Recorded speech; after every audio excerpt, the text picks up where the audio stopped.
নামাজে চোখ বন্ধ করে রাখা উচিত নয়। আমার প্রশ্ন হলো, রাতে ঘুমানোর সময় যে আমল আছে ওইগুলো সময় কি চোখ বন্ধ করে করা যাবে? কোনো উদ্দেশ্য ছাড়াই জুমার নামাজ ভিন্ন ভিন্ন মসজিদে আদায় করা যাবে কিনা? চুলে কলপ করলে কি নামাজ হবে? বিয়ের সময় যদি দেনমোহরের সামর্থ্যের বেশি চাপিয়ে দেওয়া হয় তাহলে করণীয় কি? আমার দুনিয়ায় বেঁচে থাকতে ইচ্ছে করে না, এটা আমার জন্য কি খারাপ কিছুর আলামত? মোবাইলে কোরআন তেলাওয়াত করা যাবে কিনা? মুসলমান হয়ে কি হিন্দু ধর্মের বই পড়াতে পারবো?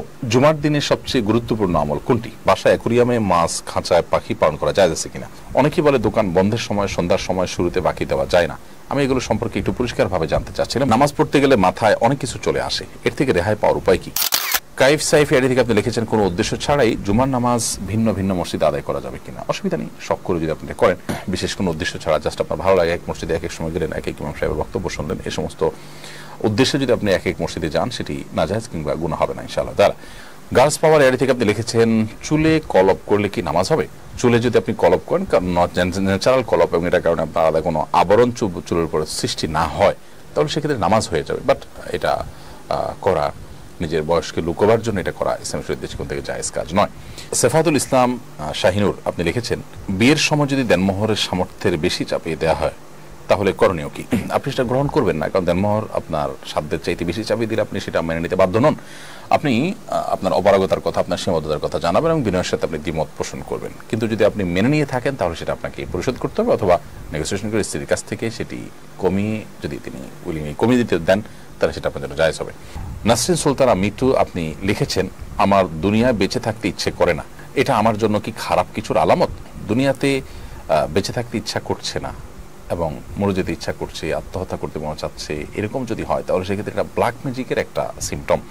ব্ল্যাক ম্যাজিকের রোগীদের, বিশেষ করে অনেকে ব্ল্যাক ম্যাজিকের বিভিন্ন আইটেম আছে, অনেককে এই জন্য ব্ল্যাক ম্যাজিক করা হয় যে এই ধরনের পরিস্থিতি তার মধ্যে তৈরি হবে। তো এরকম যদি হয় তাহলে সেক্ষেত্রে ব্ল্যাক ম্যাজিক থেকে বাঁচার জন্য আপনি শরীয়ী রুকিয়া বা রুকিয়া শরীয়্যা ঝাড়ফুঁকের আপনি আশ্রয় নেবেন, সহযোগিতা নেবেন।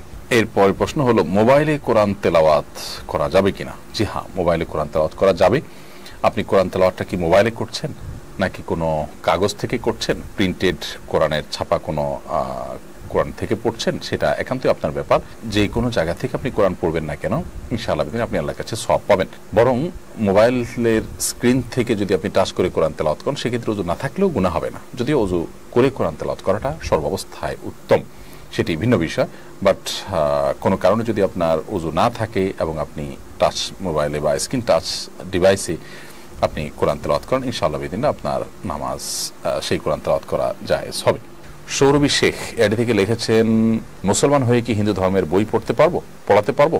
না, মুসলমান হয়ে আপনি হিন্দু ধর্মের বই পড়াতে পারেন না। বিশেষ করে হিন্দু ধর্মের বই পড়ানো মানে হলো তাদের ধর্মীয় বিষয়গুলোকে শেখানো বাচ্চাকে এবং সেগুলো চর্চা করতে সহায়তা করা। একজন হিন্দু বা অন্য ধর্মাবলম্বী তার ধর্মের কাজ করবেন, সেটা তার স্বাধীনতা ইসলাম তাকে দিয়েছে এবং মুসলমানরা সেটা বিশ্বাস করেন, বিধায় সেটা তাকে করতে দিবেন। কিন্তু মানে এই না যে আগবেড়ে আপনি তাকে সেটা শেখাতে যাবেন। আপনি যেটা বিশ্বাস করেন সেটা আপনি কিভাবে শেখাতে যাবেন? আপনি চুরি করাটাকে যদি অন্যায় কাজ মনে করেন তাহলে সেক্ষেত্রে কাউকে আপনি চুরি শেখাতে পারেন না। আমি চুরির সাথে এখানে তুলনা দিচ্ছি কাউকে আহত করবার জন্য, জিনিসটা বোঝার জন্য শুধুমাত্র। আপনি যেহেতু জানেন শিরক করা আল্লাহর কাছে সবচেয়ে বড় অপরাধ, অতএব সেটি আপনি কাউকে শেখাতে পারেন না। জুমার দিনের সবচেয়ে গুরুত্বপূর্ণ আমল কোনটি? জুমার দিনের সবচেয়ে গুরুত্বপূর্ণ আমল হলো খোদ জুমার নামাজ। জুমার নামাজ ছাড়াও জুমার দিনের আরো অনেকগুলো আমলের ভিতরে একটা হলো বেশি বেশি দুরূদ পাঠ করা, আরেকটা আমল হলো সূরা কাহফ তেলাওয়াত করা, আরেকটা আমল হলো পুরুষরা মসজিদে আগে আগে যাওয়া, মহিলারা মসজিদে পুরুষদেরকে যেতে উদ্বুদ্ধ করা, সহযোগিতা করা, পরামর্শ দেওয়া এবং উৎসাহ দিয়ে দেওয়া। এগুলো হলো জুমার দিনের গুরুত্বপূর্ণ আমল সমূহের মধ্য থেকে অন্যতম। এছাড়া জুমার দিনে একটা সময় দোয়া কবুল হয়, সেটি অনেক ওলামা ইকরাম বলেছেন আসরের পরের সময়টা সূর্য ডোবার আগ পর্যন্ত। এই সময়টাতে আমরা যদি দোয়া করি খুব বেশি, ইনশাআল্লাহ বিদিনিল্লাহ সেই দোয়া কবুল হওয়ার সম্ভাবনা অনেক প্রবল এবং অনেক জোরালো। অতএব এই সময়টাতে আমরা দোয়া করারও বিশেষভাবে চেষ্টা করতে পারি। মুজাহির হোসেন আপনি লিখেছেন, বাসায় অ্যাকুরিয়ামে মাছ, খাঁচায় পাখি পালন করা যায় আছে কিনা? কিছু মাছ, কিছু পাখি এগুলো খাঁচায় পালনযোগ্য, বাইরে বরং সেগুলো যখন থাকবে তখন সেগুলো আসলে মারা যাবে বা নিজেকে আত্মরক্ষা করতে পারবে না। এরকম যদি হয় তাহলে সেগুলোকে অ্যাকুরিয়ামে এবং খাঁচায় পালন করা যায় আছে। আর যেগুলো বাহিরে চড়ে পুড়ে থাকতেই তারা স্বাচ্ছন্দ্য বোধ করে, বরং খাঁচা তাদের কষ্ট হয়, তাহলে সেক্ষেত্রে এটা করা অনুচিত হবে। আর যদি আপনার এগুলোকে খাঁচায় রেখে আপনি খাবার ইত্যাদি না দিয়ে কষ্ট দেন তাহলে সেক্ষেত্রে সেটি পৃথকভাবে তাদেরকে তাদের মৃত্যু হয়, তাহলে সেক্ষেত্রে অন্যভাবে এগুলোকে হত্যা করার দায়ে আপনি অপরাধী হতে পারেন। এর কারণে পূর্বের যুগের একজন নারী জাহান্নামেও গিয়েছেন একটি বিড়ালকে বেঁধে রেখে খাবার টাবার না দেওয়ার কারণে।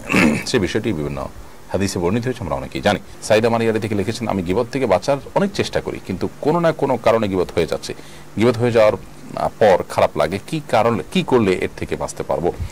গীবত থেকে বাঁচার অনেক চেষ্টা করার পরও যদি আপনি বাঁচতে না পারেন, তাহলে সেক্ষেত্রে আপনি চেষ্টা করেছেন, এর জন্য আল্লাহর কাছে অবশ্যই সওয়াব পাবেন। এবং ইচ্ছার বাইরে আপনি চেষ্টা করার পরও বাঁচতে পারলেন না, সেক্ষেত্রে যেটুকু গুনাহ হয়ে গেল আল্লাহর কাছে এটা ক্ষমার আশা আপনি করতে পারেন। কিন্তু আপনার প্রচেষ্টাটা আরো জোরালো হওয়া উচিত, আরো বাস্তবমুখী হওয়া উচিত। যেমন যে পরিবেশে যে ব্যক্তির কাছে গীবত হয়, ওই পরিবেশ থেকে, ওই ব্যক্তি থেকে আপনি দূরে সরে যেতে পারেন। অর্থাৎ আপনার চেষ্টার মধ্যে ভিন্নতা থাকবে, বৈচিত্র্য থাকবে, আপনি সিরিয়াসনেস বিভিন্ন অ্যাঙ্গেল থেকে আপনার মধ্যে আনার চেষ্টা করবেন, ইনশাআল্লাহ বিদিনিল্লাহ।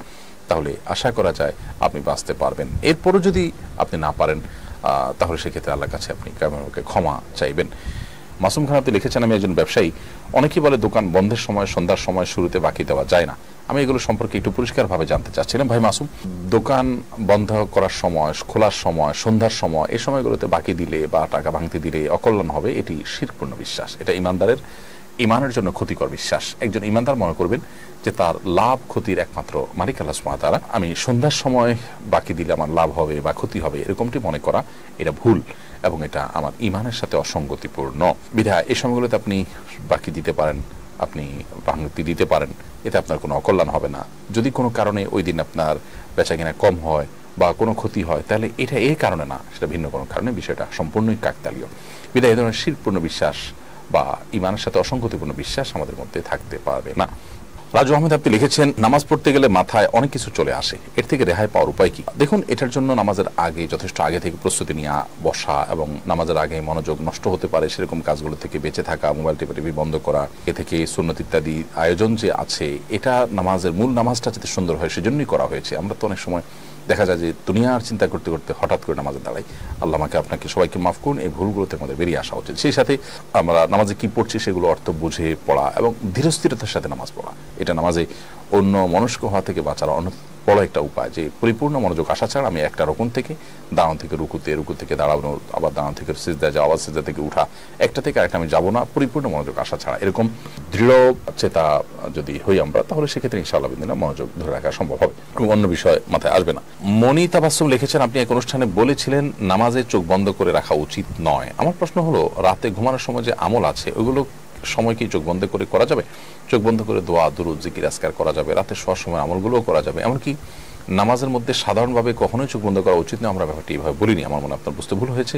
নামাজের মধ্যে সাধারণভাবে স্বাভাবিকভাবে চোখ স্বাভাবিক রাখবেন, এটাই নবী সাল্লাল্লাহু আলাইহি সাল্লাম থেকে, এর বাইরে কোনো কিছু প্রমাণিত নয়। অর্থাৎ স্বাভাবিক অন্য কিছুর মতো চোখের চাহনিটা স্বাভাবিকই থাকবে। তবে অতিরিক্ত মনোসংযোগ তৈরি করবার জন্য কারোর যদি মনোযোগ বৃদ্ধি হয় চোখ বন্ধ করলে, তাহলে তিনি চোখ বন্ধ করতে পারেন, অপশনটা আছে।